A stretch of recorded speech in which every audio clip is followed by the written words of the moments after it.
The story I am about to tell you, besides being terrifying, makes me very ashamed. My name is John, I am 50 years old, and I am from the state of Kentucky. What I am about to tell you is the story of my daughter Emma, a story that left a deep scar on my heart. I am paraplegic and have been unable to work due to health issues. My wife passed away when Emma was only 10 years old, and since then, it has been just the two of us against the world. Emma has always been a strong and determined girl. Since she was little, she took on many responsibilities at home, taking care of me and the household chores. She never complained and always had a smile on her face, even when things were tough. Her presence was a ray of sunshine in our home, illuminating the darkest days. When Emma started high school, she also began selling candy at school to help with expenses. It was incredible to see how much effort and dedication she put into everything she did. Despite her youth, Emma showed maturity and responsibility rarely found in someone her age. Our lives were never easy, but Emma always brought joy and hope to our home. However, when she was in her last year of school, I began to notice changes in her behavior. She seemed to carry a heavier burden than usual, and although she tried to hide it, her worry was evident to me. I started to notice that Emma was more worried than usual. Her eyes showed a sadness and exhaustion that she couldn't hide. Although she tried to maintain her usual cheerfulness, it was clear that something was deeply affecting her. I didn't know how to approach her to understand what was happening. One night, while we were having dinner, I asked her directly if something was wrong. Emma tried to avoid the topic, saying everything was fine and that I shouldn't worry. But her trembling voice and restless hands gave her away. I knew there was more, something she didn't want or couldn't share with me. Days later, I noticed that Emma was selling more candy than usual and seemed busier than ever. I asked her if she needed help with something, but she just smiled and said everything was under control. However, every time she came home from school, she seemed more exhausted and stressed. My concern grew when I started to notice that Emma was losing weight and often stayed up late doing homework. I knew that the burden of our financial difficulties was affecting her health and well-being. I needed to find a way to relieve that burden, but my physical limitations prevented me from doing much. The visit to the doctor left us devastated. The diagnosis was clear. Emma needed expensive medications and absolute rest. I saw in her eyes the reflection of my own helplessness. We knew that following the medical recommendations was essential for her recovery, but the cost of the medications was a burden we didn't know how to bear. Every day that passed, Emma seemed more fragile, and my heart broke seeing her struggle to maintain composure. I tried to seek financial help, but my physical limitations and the scarcity of available resources made our efforts in vain. The frustration and desperation consumed me as I watched my daughter sacrifice her health to keep us afloat. Every night I was tormented by the thought that I wasn't doing enough to protect her. Emma, however, continued to face our challenges with a bravery that left me speechless, but also filled me with unending worry. One day, after a long conversation, Emma proposed that she could look for a part-time job after school. At first, I was adamantly opposed. I didn't want her to take on more responsibilities than she already had. However, Emma insisted, saying it would only be temporary until our situation improved. Reluctantly, I accepted her proposal, though my heart was full of concern. I knew Emma had incredible strength, but I also feared that her health would deteriorate further. She found a job at a nearby stationery store where she could work a few hours a day after school. The pay wasn't much, but any additional income was welcome. The first days at her new job were hard for Emma. Despite her determination, the exhaustion became evident on her face.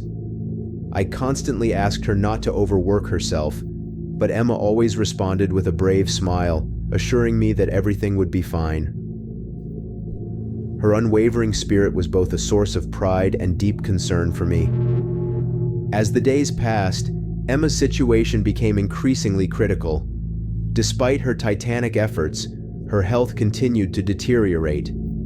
Every morning, she appeared paler, with deep dark circles under her eyes. Although she tried to hide her fatigue behind a smile, her fragility became more and more visible. The financial stress also didn't improve, and the medical bills piled up while the money Emma earned from working tirelessly was never enough. The pressure was overwhelming, and we both knew we were on the edge of a precipice without knowing how to step back. Emma had heard rumors at school about girls who earned a lot of money working as escorts at night. At first, the idea seemed inconceivable to her, but as the financial pressure and concern for my well-being increased, she began to seriously consider this option. Desperate to find a quick solution to pay for the medications and household expenses, she finally made the painful decision. Every day that passed, I saw the anguish in her eyes from not finding another way out. One night, while we were having dinner, Emma timidly mentioned the possibility of working as an escort. My initial reaction was shock and total rejection. I couldn't imagine my daughter in such a dangerous and compromising situation. However, Emma looked at me with fierce determination and explained that she was doing it for us, and that there was no other way to move forward at that moment.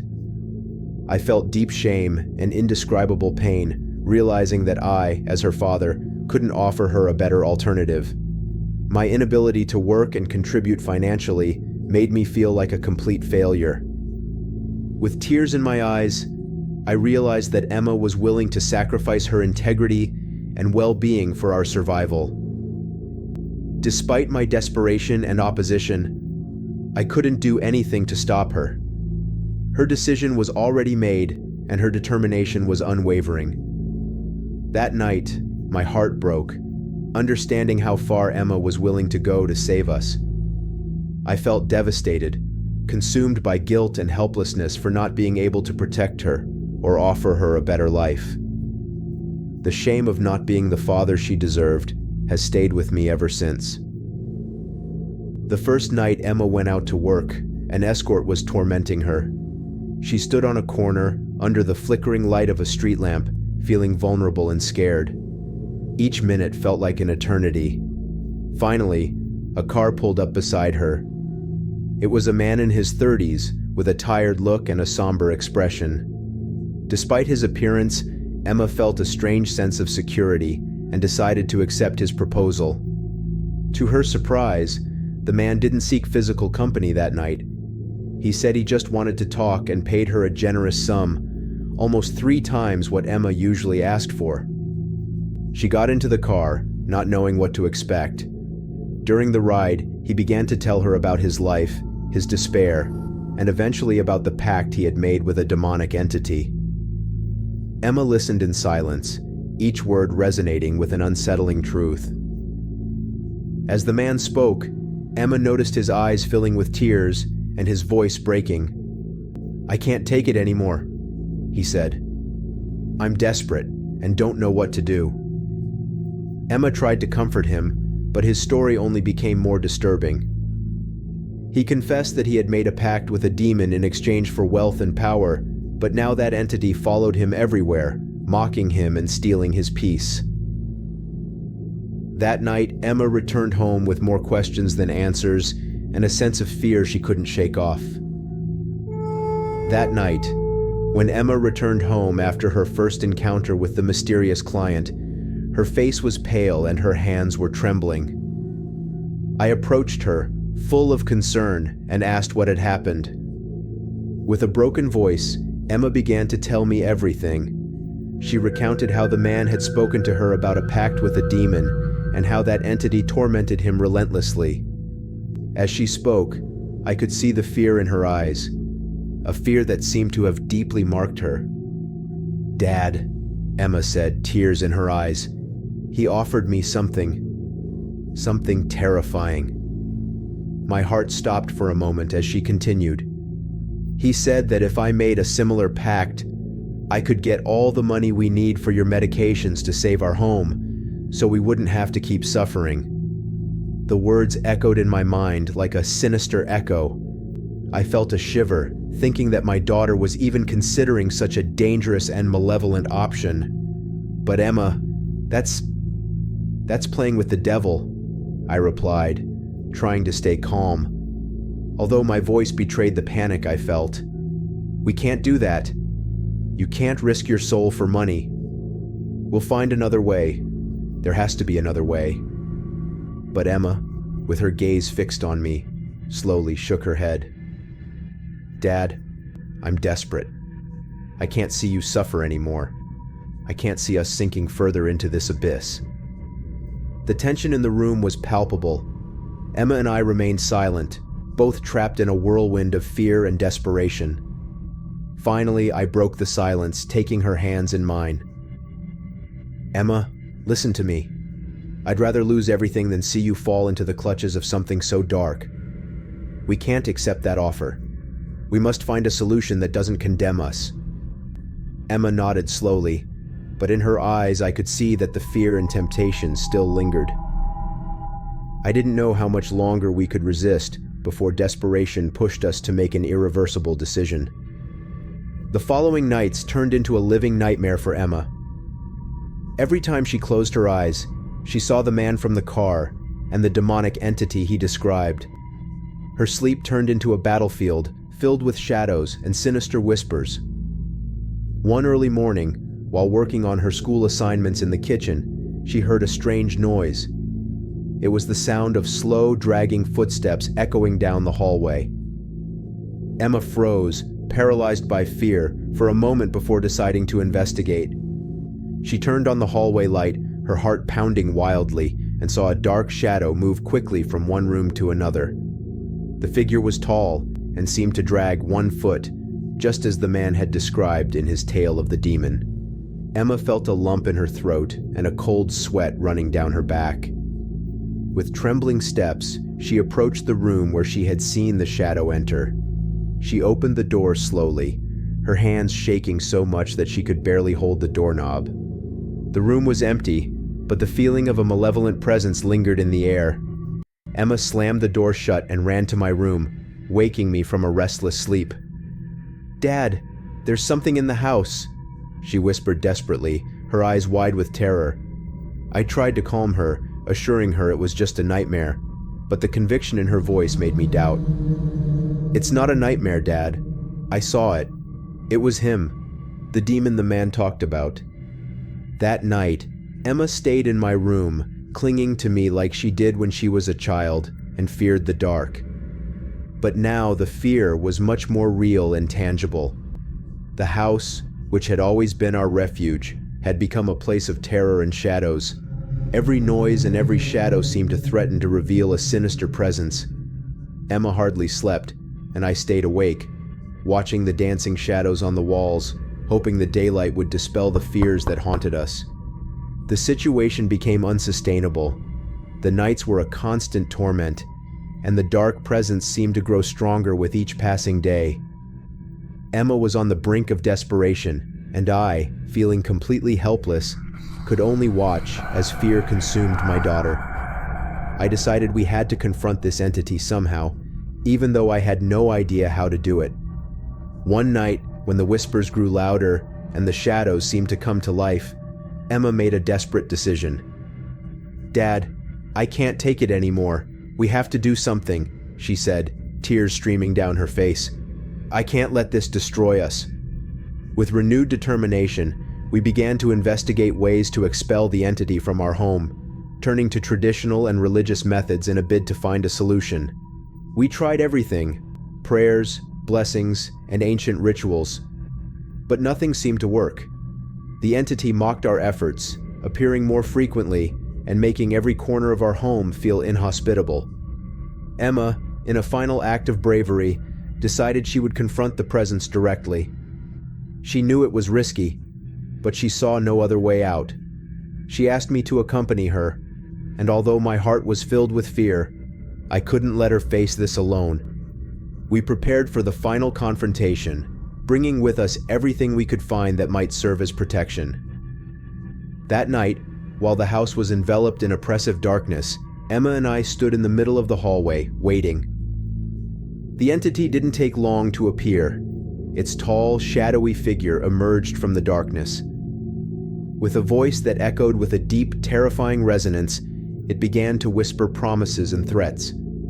Emma, with a strength I didn't know she had, shouted, "I'm not afraid of you. This is our house, and it doesn't belong to you." The figure paused, seemingly surprised by Emma's courage, and for a moment, the air was charged with an electrifying tension. The confrontation reached its climax as the entity moved toward us. Its whispers turned into deafening screams, and the air became almost unbreathable. Emma, with her face filled with determination and fear at the same time, stood her ground. "Leave this place! You have no power over us!" she shouted with all her might. The walls of the house seemed to resonate with her voice, and for a brief moment, her scream seemed to dispel the shadows. The dark figure hesitated, and a sort of black smoke began to emanate from its form, as if it were weakening. However, the fight was not over. The entity made a final effort, extending a long skeletal hand toward Emma, trying to grab her. At that moment, I held her hand, and together, we faced the darkness with a desperate prayer, pleading for protection and deliverance. Slowly, the shadows began to recede, and the screams transformed into an agonizing whisper before fading away completely. The entity disappeared, leaving behind a profound silence and an air that finally felt clean. Emma and I embraced, both trembling and crying, feeling the relief and liberation of a hard-won battle. The house, which had been our battleground, now felt like a home again. The next morning, though we were both exhausted, the atmosphere in the house was noticeably different. The sunlight streaming through the windows seemed brighter and warmer. Emma and I knew that although we had expelled the darkness, the scars from this experience would remain with us. However, we also knew that we had gained strength and courage by facing the unknown and emerging victorious. Although we managed to expel the entity that night, the peace we so desperately longed for never fully arrived. Emma continued working as an escort to pay for the household bills and the necessary medications for my health. Despite our efforts, our financial situation remained precarious, and Emma had no choice but to continue with that job, facing each night with unwavering bravery. Every time she was with a client, Emma felt the presence of the entity. Often she saw it in the reflections of mirrors, in the shadows of rooms, or heard its mocking laughter echoing in her mind. The dark figure seemed to take pleasure in her suffering, appearing at her most vulnerable moments to remind her that the battle was not yet over. However, Emma refused to be defeated by fear. In those moments of terror, Emma would begin to pray silently, whispering prayers and drawing strength from within. Gradually, the feeling of fear would diminish, and the entity would fade away, leaving her with temporary peace. Although the persistent shadow remained a constant threat, Emma learned to face it with courage and not let fear rule her life. She knew that as long as she kept her faith and loved her family, there would always be hope and strength to carry on. I really hope you liked this tale. I am thrilled to share these stories with you. Share this video with others so that we can keep growing and more stories can reach more people. Kindly provide your thoughts and experiences in the comments section. It will aid in my further development. If you liked the video, don't forget to hit the subscribe button. Many thanks, and I hope to see you again soon.